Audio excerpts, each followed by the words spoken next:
분명한 사실은 오늘 하루에도 전 세계적으로 수없이 많은 사람들의 생이 마감되었다는 것입니다. 생이 마감되었다는 것은 죽었다는 말입니다. 죽었다는 것은 그에게 주어진 시간이 모두 소진되었음을 의미합니다. 우리가 지금 살아있는 것은 우리에게는 아직까지 주어진 시간이 남아있기 때문입니다. 만약 내일 아침을 맞아서 눈을 떠서 우리가 내일 아침에도 살아있다면 우리에게 주어진 시간이 내일 아침에도 계속 남아있음을 의미합니다.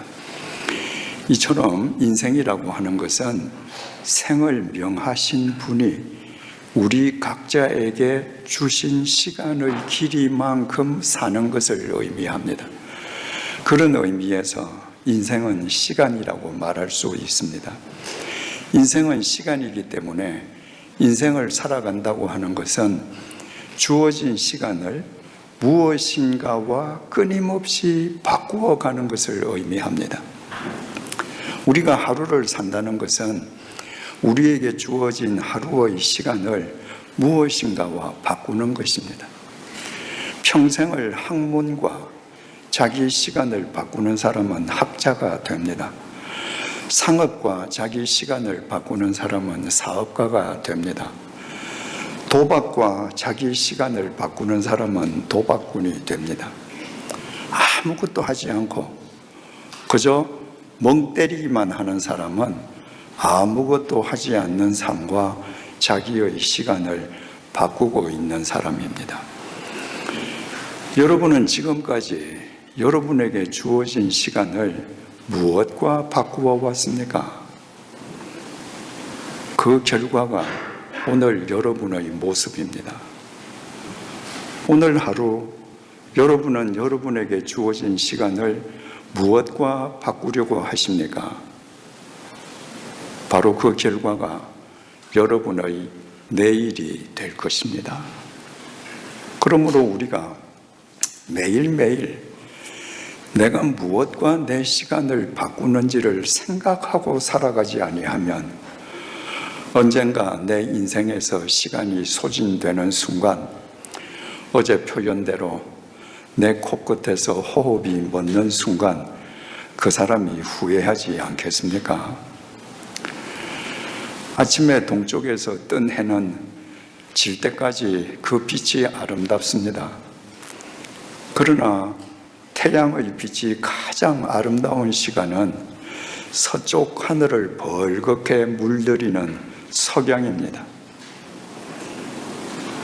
인생도 마찬가지여야 합니다. 젊은 시절도 아름다워야 하지만 나이가 들어갈수록 인생이 끝나는 시점이 될수록 서쪽 하늘을 벌겋게 물들이는 석양처럼 수없이 많은 사람의 마음을 벌겋게 감동시키는 삶을 살 수 있어야 합니다. 그런데 그렇지 않은 경우가 참 많습니다. 제가 살고 있는 저희 마을은 저녁 노을이 아름답습니다. 기가 막히게 아름답습니다. 제가 낙향에서 노을을 얼마나 많이 사진을 찍었는지 모릅니다. 마당에서 일을 하다가 제 책상에 앉아서 책을 보다가 갑자기 분홍색 빛이 벌겋게 비쳐 들어와서 하늘을 보면 온 하늘이 벌겋습니다. 얼마나 노을이 아름다운지 우리 지역을 단노을이라고 부르기도 합니다. 달아오르는 노을이라는 말입니다. 아름답죠? 여러분, 사람들의 일생이 마지막이 단노을로 끝나면 얼마나 좋겠습니까? 그런데 왜 그게 쉽게 되지 않을까요? 사람은 나이가 들수록 자기를 위해서 삽니다. 자식들 다 키우고 은퇴하고 나면 자기 취미 생활에 올인합니다. 취미 생활이 나쁜 것은 아닙니다. 그러나 취미생활의 공통점은 취미생활은 자기 만족, 자기 유익만을 위한 생활이라는 것입니다. 나이 들어서 죽을 때까지 취미생활에만 올인하면 거기에는 다른 사람이 개입할 틈이 없습니다. 서울에는 은퇴한 남자들이 누리는 취미생활이 많습니다. 색스폰 배우기, 붓글씨 배우기, 골프는 기본이고요. 저희 집에 찾아오시는 남자분들한테 제가 이렇게 묻습니다. 오늘 밤이라도 색스폰 불다가 코끝에서 호흡이 끝나면 어떻겠습니까? 그분들 말을 못합니다. 한 번도 생각해 본 적이 없거든요. 여러분, 위니펙의 겨울은 유명하지 않습니까? 차를 타고 오면서 보면 나무의 잎은 다 떨어졌습니다. 나무의 잎은 그 나무가 자랄 수 있도록 탄소 동화작용을 하는 대단히 중요한 기능도 하지만 그 나무를 아름답게 장식해주는 옷 역할도 합니다. 여름에 잎이 무성할 때 모든 나무는 다 아름답게 보입니다. 그런데 겨울이 되어서 잎이 다 떨어지고 나면 앙상한 가지들만 남습니다. 잎이 다 떨어졌는데도 앙상하지 않고 가지만 남았는데도 우람하게 위용을 자랑하는 나무들이 있습니다. 어떤 나무인지 아십니까? 느티나무처럼 다른 사람을 위해서 단 한 번도 생명의 유실수를 결실해 본 적이 없는 나무입니다. 우리 마을이 500년 된 마을인데 500년 전에 우리 산간지방으로 들어와서 우리 마을에 첫 번째 산 사람이 심은 것으로 알려진 느티나무가 있습니다. 500년 된 느티나무입니다. 지금 잎이 다 떨어졌습니다. 그런데도요, 그 위용은 대단합니다. 어른 몇 사람이 두 팔을 벌려야 그 둘레에 닿을 수 있습니다.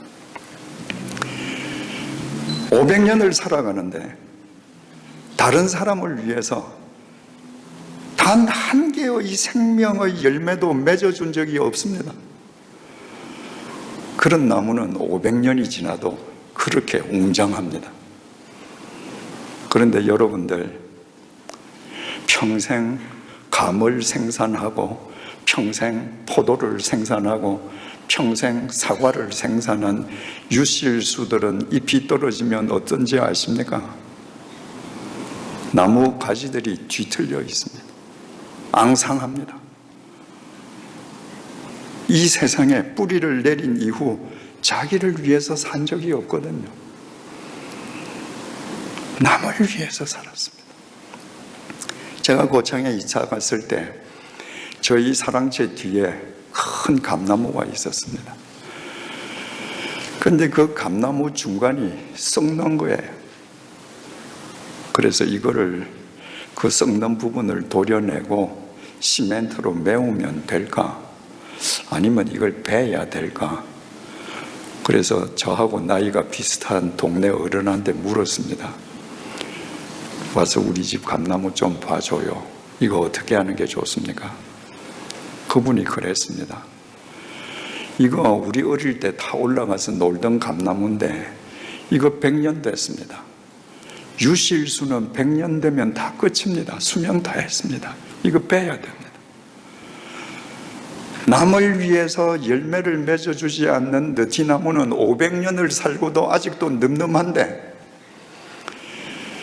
남에게 자기 진액을 다 빼어준 유실수는 100년을 못 넘기고 썩어 없어집니다. 그래서 군에 신청해서 그 나무를 베었습니다. 참 마음이 아리더군요. 그리고도 저희 집에는 감나무 두 그루가 아직도 또 있습니다. 100년은 안 된 나무죠. 잎이 다 떨어져서 앙상하게 뒤틀린 그 감나무를 보면요, 꼭 뭐하고 같은가? 옛날 우리 어머니 밀가루 반죽처럼 축 처진 전무덤처럼 보입니다. 옛날에는 형제들이 얼마나 많았습니까? 그때 분유가 있었습니까? 우리 어머니들은 7형제, 8형제, 9형제를 전부 자기 젖을 먹여서 키우셨습니다. 자기를 돌볼 겨를이 없었습니다. 그래서 우리 어머니 젖은 밀가루 반죽처럼 처진 전무덤이 되었습니다. 그러나 그 축 처진 전무덤이 보기 싫은 것이 아니라 숭고하고 거룩해 보였습니다. 여러분, 이 땅에 오셔서 우리를 위해서 십자가의 제물이 되신 주님, 그 주님을 나무에 비유한다면 자기만 위해서 500년이 지나도 위용을 자랑하는 느티나무이겠습니까? 아니면 자기 지네까지 다 빼주고 뒤틀릴 대로 뒤틀린 유실수 나무이겠습니까? 두말할 것도 없이 자기를 다 내어주고 뒤틀린 유실수 나무에 비유할 수 있을 것입니다. 예수님의 그 삶의 모습을 사람의 지체에 비유한다면 어디에 비유할 수 있겠습니까? 8형제, 9형제 키운다고 당신 몸을 돌보지 못해서 밀가루 반죽처럼 축 처진 옛날 우리 어머니들의 전무덤에 비유할 수 있지 않겠습니까? 오늘 본문은 바울의 고백입니다. 6절입니다. 전제와 같이 내가 벌써 부어지고 나의 떠날 시각이 가까워졌도다. 지금 이 고백은 바울이 로마의 감옥에 갇혀서 임박한 자신의 죽음을 목도하면서 행한 고백입니다. 전제와 같이 내가 벌써 부어지고, 옛날 유대인들은 제사의 목적에 따라서 제사를 5가지로 분류했습니다.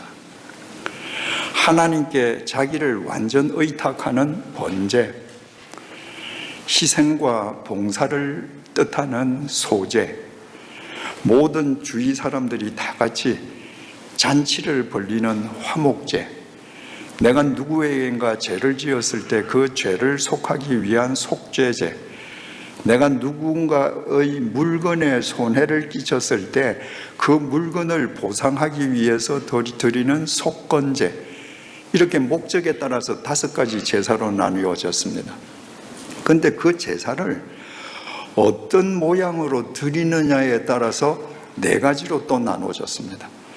제물을 불에 태워서 다 하나님 앞에서 태우는 것을 화제, 제물을 하나님 앞에 높이 올려서 드리는 것을 들거, 거제, 제물을 제단에서 이렇게 흔들어서 드리는 것을 흔들려, 요제, 피와 포도주처럼 액체를 제단에 부어드리는 제사를 부월전장, 전제라고 했습니다. 바울은 지금 자기 인생을 전제로 표현했습니다. 컵에 물이 있는데 제가 이 물을 쭉 부으면 얼마 남았는지 보이잖아요. 모래시계처럼. 바울은 자기 시간을 하나님 앞에 다 부어드리고 시간이 얼마 남지 않은 걸 지금 보는 거예요. 바울 역시도 인생은 시간인 줄 알았습니다. 자기 모든 시간을 하나님께 바쳐드리고 이제 시간은 곧 끝나요. 7절입니다. 나는 선한 싸움을 싸우고, 인생은 생존 경쟁이라고 그랬죠. 그래서 모든 사람들은 싸움의 인생을 살아갑니다. 그러나 싸움이라고 다 동일한 싸움이 아닙니다. 자기의 유익을 위해서, 자기의 욕망을 위해서 사람을 짓밟고 불의마저 불사하는 불의한 싸움이 있는가 하면, 사람을 살리기 위해서 자기를 희생하고 헌신하는 선한 싸움도 있습니다. 사도 바울은 자기 유익을 위해서 느티나무처럼 불의한 싸움을 산 것이 아니라 이 땅에 있는 사람들을 위한 주님의 도구로 살기 위해서 자기의 마지막 진해까지 뽑아내는 선한 싸움을 싸웠습니다. 나의 달려갈 길을 마치고 많은 사람들이 자기 인생길을 걷습니다. 대개 욕망의 길을 걷습니다. 여러분, 욕망은 물거품하고 똑같습니다. 여러분이 세수대야에 손을 넣어서 막 흔들어 보세요. 물거품들이 막 일어납니다. 물거품 속에는 아무것도 없습니다. 비어 있습니다. 그래서 시간이 지나면 물거품은 펑펑펑 터져서 다 없어집니다. 물거품 같은 욕망의 길을 달리는 것은 물거품처럼 자기 인생을 소진시켜 버리는 겁니다. 내가 욕망의 길을 걸으면서 태산 같은 재산을 모았다 할지라도 나는 못 가져갑니다. 첫날 말씀드렸죠. 그것 때문에 내 눈에 넣어도 아프지 않을 자식들만 원수처럼 싸웁니다. 바울은 자기 욕망의 길을 달리지 않았습니다. 소명의 길을 달려갔습니다. 주님께서 주신 소명의 길, 그 길을 완주하기 위해서 바울은 자기 생을 걸었습니다. 믿음을 지켰으니, 여러분, 믿음은 지키는 것입니다. 사력을 다해서 지키는 것입니다. 믿음을 지키려는 의지와 행동과 실천이 수반되지 않을 때 믿음은 여러분의 삶과 아무런 관련이 없는 관념으로 끝납니다. 그런 믿음은 여러분에게 아무 소용이 없습니다. 믿음을 내가 지킬 때 그 믿음은 나의 삶으로 승화됩니다. 바울은 믿음을 지켰습니다. 나의 믿음을 지켰다라고 할 때 바울이 헬라어 동사 테레오라는 동사를 썼습니다. 테레오는 테로스, 파수꾼이라는 명사에서 나온 동사입니다. 바울은 자기의 믿음을 지키기 위해서 자기 스스로 자기 자신에 대한 파수꾼이 되었습니다. 여러분, 우리는 죄성을 지닌 인간입니다. 내가 나를 파수하지 않으면, 나를 지키지 않으면 어제까지 내 믿음이 하늘처럼 높았을지라도 오늘 땅 밑으로 꺼집니다. 바울은 죽을 때까지 믿음을 지켰습니다. 자기 믿음에 대해서 파수꾼이 되었습니다. 바울이 선한 싸움을 다 싸우고 달려갈 길을 완주하고 믿음을 지키는 것은 바로 그와 같은 삶과 자기 인생 시간을 맞바꾼 거예요. 바울이 자기 시간을 그와 같은 삶과 맞바꾼 이유가 뭡니까?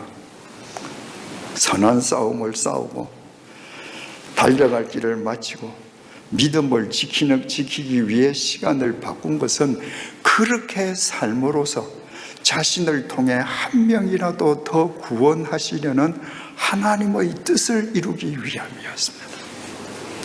바울에게는 질문이 있었습니다. 바울이 어디 가서 복음을 전하는데 바울이 전하는 복음을 듣는 사람들이 다 복음을 영접하는 것이 아니었습니다. 어떤 사람은 복음을 영접하는데 어떤 사람은 돌을 들고 바울을 쳐 죽이려고 했습니다. 질문이었습니다. 왜 어떤 사람은 복음을 영접하고 어떤 사람은 복음을 오히려 듣지 않고 나를 박해하는가? 바울이 비시디아 안디옥에 가서 복음을 전하면서 그 질문에 대한 해답을 얻었습니다. 사도행전 13장 48절입니다. 이방인들이 듣고 기뻐하여 하나님의 말씀을 찬송하며 영생을 주시기로 작정된 자는 다 믿더라. 바울이 말씀을 전하는데 주님께서 그 사람들 가운데에 영생을 주시기로 작정한 사람, 주님께서 선택하신 사람, 그 사람들은 복음을 받아들인다는 거예요. 그런데 어떤 사람이 주님께서 선택한 사람인지 바울이 모르잖아요. 바울이 알면 그 사람들 주소록을 만들어서 그 사람들 집집만 찾아다니면서 복음을 전하면 박해받을 일도 없고 감옥에 투옥당할 일도 없고 매맞을 일도 없는데, 주님께서 구원하시기로 작정하신 자는 복음을 받아들이는 건 분명히 확인했는데 그 사람이 누구인지는 알지 못했습니다. 그래서 바울은 죽을 때까지 지중해 세계를 누비고 다녔습니다. 누군지 모르지만 주님께서 선택하신 한 사람, 그 사람이 나를 통해 복음을 영접할 수 있도록 하기 위해서. 고린도후서 11장 24절에서 27절입니다.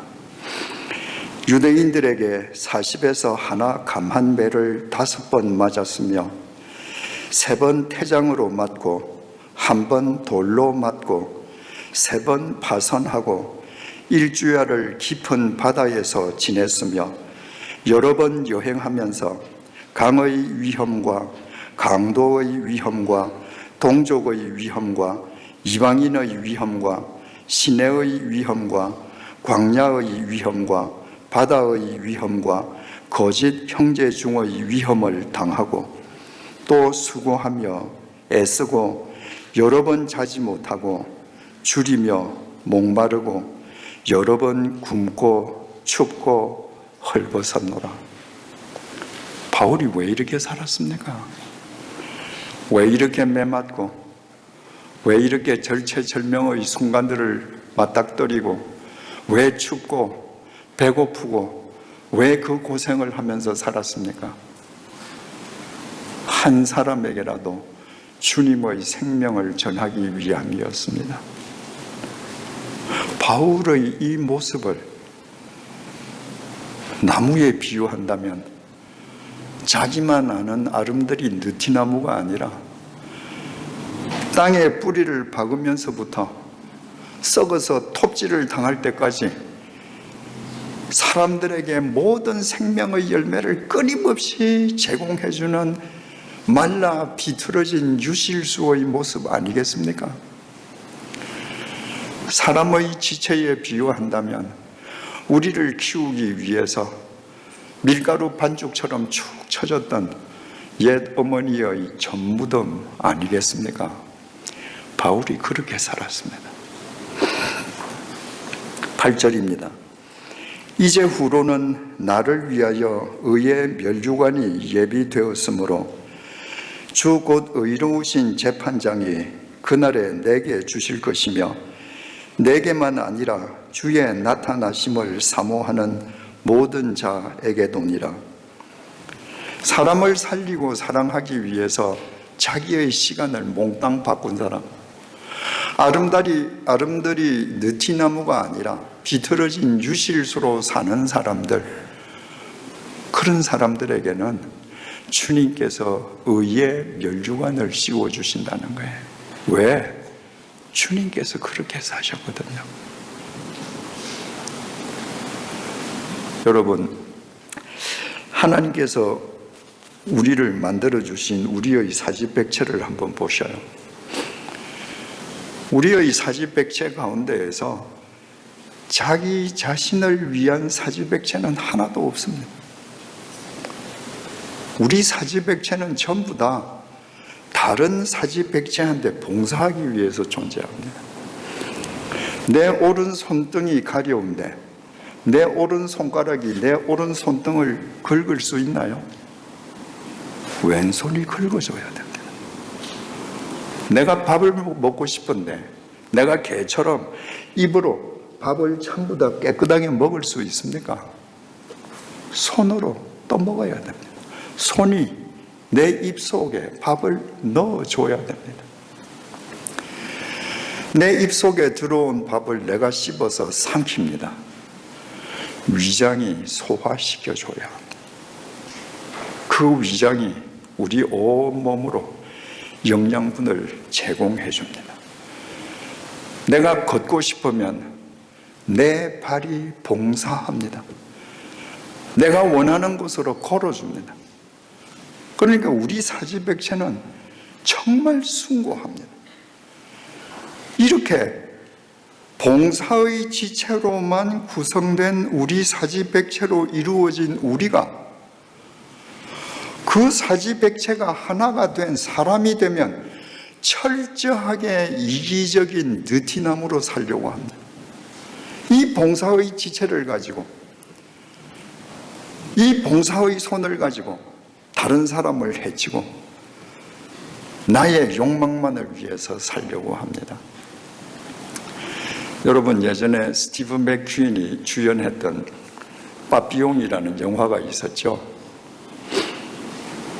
그 영화는 빠삐용, 스티브 맥퀸이 악마의 섬으로 불리는 그 감옥에 갇혀서 계속 탈출을 시도하다가 결국 탈출에 성공하는 이야기로 끝납니다. 왜 그렇게 탈출하려고 했는지 그 이유를 잘 몰라요. 근데 그건 허구의 영화가 아니라 프랑스 사람 앙리 샤리에르라는 사람의 실제 이야기입니다. 앙리 샤리에르라는 사람이 좀 어깨처럼 살았는데 그 사람 별명이 빠삐용, 나비였습니다. 그런데 어느 날 파리에서 살인사건이 났는데 공명심에 불타는 검사가 이 빠삐용은 범인이 아닌데 조사를 하다가 범인이 아닌 줄을 알면서 자기의 공을 세우기 위해서 빠삐용을 살인범으로 몰았습니다. 앙리 샤리에르는 자기는 범인이 아니기 때문에 그 검사를 찾아서 복수하기 위해서 세상을 향해서 나는 범인이 아니라는 것을 온 소리를 다해서 외치기 위해서 그렇게 탈출을 시도했습니다. 그래서 그가 책을 2권을 썼는데 1권이 빠삐용이고 우리가 영화에서 아는 책입니다. 그 후속 책이 방꼬라는 책입니다. 2편입니다. 악마의 섬에서 탈출한 이 앙리 샤리에르가 남미의 밀림에서 생존해서 살아남습니다. 그런데 그가 그 방꼬에서 이런 구절을 남깁니다. 남미의 밀림 속에서 가장 무서운 맹수가 누구인지 아는가? 바로 인간이다. 밀림 속에서 사자가 나타나면 내가 총을 뽑아서 쏴버리면 돼. 그런데 인간은 웃는 얼굴로 다가옵니다. 그리고 등을 쳐요. 그래서 인간보다 더 무서운 맹수는 없다고 합니다. 여러분, 인간들이 왜 이렇게 봉사의 지체를 가지고 모든 맹수 중에서 가장 무서운 맹수처럼 살아갑니까? 자기에게 주어진 유한한 시간을 잘못 바꾸고 살기 때문입니다. 그렇게 살다가는 후회하지 않겠습니까? 제가 내게 있는 책이라는 책에서 죽음을 정의를 해보았습니다. 여러분, 죽음은요, 아침에 나온 집으로 다시 못 들어가는 겁니다. 모든 사람이 아침에 집에 나올 때 당연히 저녁에 집에 들어간다고 생각합니다. 천만에요. 오늘도 전 세계에서 아침에 집을 나온 사람 중에서 수많은 사람은 오늘 저녁에 집에 못 들어갑니다. 제가 확언할 수 있습니다. 왜? 오늘 낮 동안에 집 밖에서 죽기 때문입니다. 제가 지난달 10월 19일 날 아내와 함께 거창집을 나섰습니다. 19일 날 부산에 가서 일을 보고 부산에서 하루 잠을 잔 뒤에 10월 20일 날 거창집으로 되돌아갈 계획으로 집을 나섰습니다. 그러나 저는 그 다음 날 집에 가지 못했습니다. 10월 19일 날 첫날 말씀드린 것처럼 고속도로에서 교통사고를 당해서 왼쪽 갈비뼈 4대가 부러지고 흉골 오른쪽 갈비뼈 3대가 금이 가서 부산에서 일을 보는 대로 병원으로 입원해서 들어갔습니다. 그리고 제가 집에 들어간 날은 11월 4일입니다. 제가 계획했던 날보다 보름 늦게 들어갔습니다. 그것도 제게 시간이 남아있기 때문에 들어간 거예요. 만약에 그날 그 교통사고로 제게 주어진 시간이 그 고속도로에서 끝났다면 저는 제 집에 영영 못 들어갔습니다. 죽음은요, 오늘 퇴근한 집에서 내일 아침에 못 나오는 겁니다. 자다가 죽는 겁니다. 여러분, 오늘 밤에도 전 세계적으로 수없이 많은 사람들이 자다가 죽어서 내일 아침에 출근하지 못할 겁니다. 집을 나온다면 시체로 나오겠죠. 구급차 타고. 여러분, 죽음은요, 다른 사람이 내 방문을 여는 겁니다. 아니, 도대체 누가 내 방문을 열 수 있어요? 누가 열쇠로 내 책상 문을 열 수 있습니까? 내가 잠궈둔 금고문을 누가 열 수 있습니까? 죽음은요, 다른 사람이 내 방문, 내 책상문, 내 금고문 다 엽니다. 그리고 내가 일평생 그렇게 선한 얼굴로 살았는데 금고 속에 들어있는 것들로 내가 일평생 무엇에 그렇게 더럽게 집착하고 살았는지 세상에 적나라하게 다 공개됩니다. 죽음은요, 내 책상에 다른 사람이 앉는 겁니다. 여러분이 회사에서 근무하신다면 은연중에 평생 그 자리에 앉아서 일하실 것 같죠? 여러분이 가정주부로 부엌에서 일하시면 천년만년 그 부엌은 내 부엌일 것 같죠? 아닙니다. 내 코끝에서 호흡이 멈추기가 무섭게 내 사무실 책상에는 다른 사람이 앉습니다. 내가 관리하던 주방, 다른 사람이 관리합니다.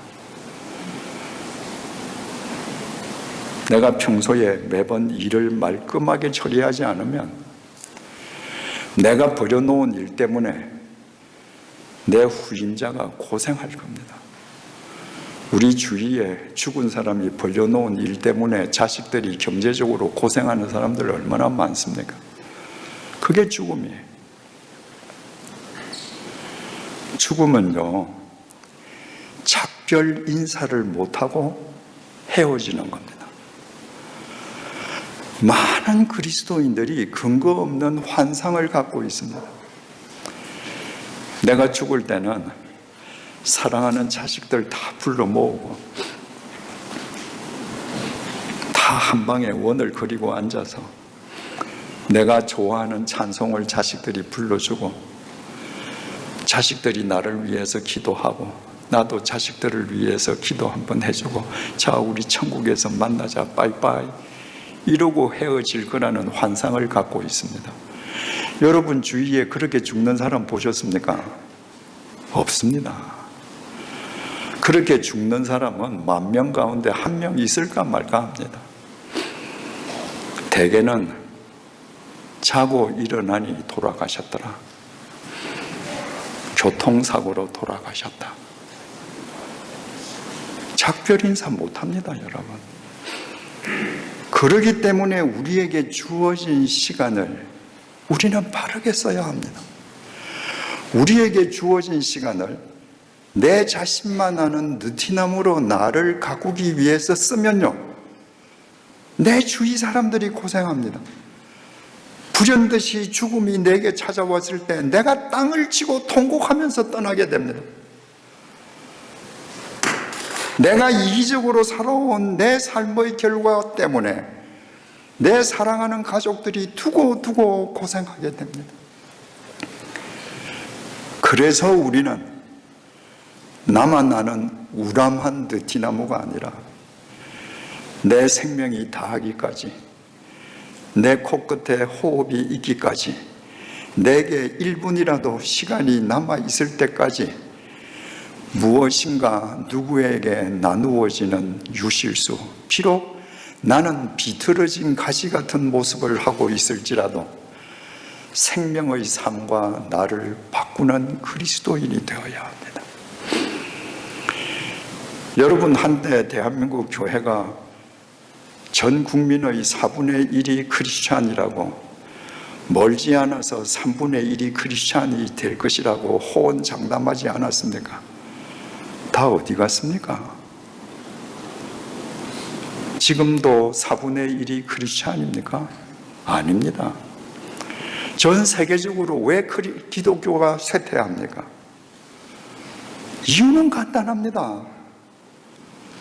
한국 교회를 비롯해서 전 세계의 교회가 자기만 아는 우람한 느티나무를 지향하기 때문입니다.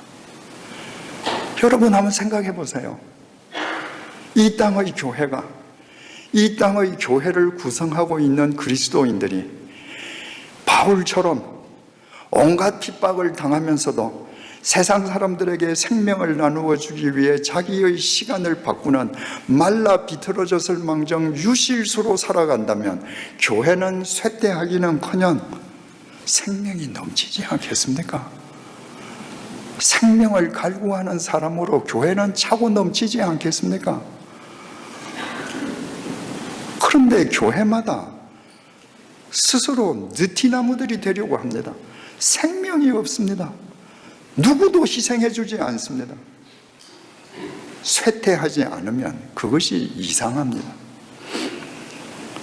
여러분이 다니는 교회는 어떻습니까? 눈을 감고 한번 여러분이 다니는 교회의 영적 모습, 여러분 개개인의 영적 모습을 머릿속에 그려보십시오. 우리 교회는 나는 지금까지 나만 아는 우람한 느티나무가 되기 위해서 그 귀한 시간을 맞바꾸어 온 것 아닌가? 사랑하는 교우 여러분, 우리에게 주어진 시간은 결코 천년만년이 아닙니다. 우리는 우리에게 생명을 명하신 분이 우리에게 주신 시간의 길이만큼만 삽니다. 그 시간의 길이가 얼마나 남았는가 우리 알지 못합니다. 남아있는 시간 동안 나만을 위한 느티나무가 아니라 비록 말라 비틀어져 갈 망정 이 세상 사람들에게 주님의 생명을 전하기 위해 우리의 진액 한 방울까지 다 쏟아내는 유실수가 되십시다. 우리를 살리고 우리에게 생명을 전해주기 위해서 말라 비틀어진 전무덤을 가졌던 옛 어머니의 그 전무덤 같은 삶을 살아가십시다. 주님께서 여러분 한 분 한 분을 통해 이 위니펙을 새롭게 하실 뿐만 아니라 여러분의 코끝에서 호흡이 멎는 순간에 주님께서 반드시 여러분에게 의의 멸류관으로 함께 해 주실 것입니다. 기도하시겠습니다. 주님, 그동안 우리 자신을 웅장하고 거대한 느티나무로 가꾸기에 몰입하느라 황금보다 더 귀한 우리의 인생 시간을 아무 의미 없이 탕진해온 우리의 어리석음을 용서해 주십시오. 인생이 곧 시간임을 일깨워 주신 주님, 우리의 남은 시간이 얼마인지는 알 수 없지만 이제부터 그 시간을 사람을 사랑하고 섬기고 살리는 일과 맞바꾸는 옛 어머니의 전무덤처럼 살게 해 주십시오. 그리하여 주님 앞에서 우리의 영적 모습이 앙상한 유실수의 나뭇가지가 되게 해 주십시오. 캐나다 위니펙 교민 초청 집회에 참석한 우리 모두에게 오늘 이 시간이 우리 각자의 인생에 새로운 획을 긋는 결단의 시간이 되게 해 주십시오. 예수님의 이름으로 기도드립니다. 아멘.